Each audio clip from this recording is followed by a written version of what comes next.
Hello, welcome back guys to Amelia Projects here. Today in this video I'm going to show you a tutorial how to sign in Microsoft Outlook on Android. But before it, I have you guys click subscribe and the bells button to support the channel. And now without any further ado, let's get started with the video. Well guys, first thing first, of course you just have to download first the Outlook application like this. And if you want to sign in, you just have to tap on it. And now tap on this add account. And after this is my Outlook account, yeah guys. I have signed in before, so if you wanna sign in again, you just have to tap on continue for this Outlook account. I'm gonna tap on continue, and the next step, you only have to enter the password of the account before. But if you don't have any account before it, I'm gonna tap on add account and I'm gonna unchecklist it. Now tap on continue. In this page, you have to enter it by email first, and after at the next page you have to enter it by the password.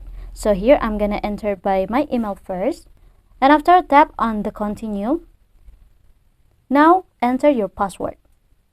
Tap on the next button, and at this page I'm gonna tap on maybe later. So yeah, it will sign in to your account, yeah guys. And I think it's enough guys. Thank you for watching this video tutorial how to sign in Microsoft Outlook on Android. Don't forget to leave your like and comments below, and I'll see you soon on the next one. Goodbye.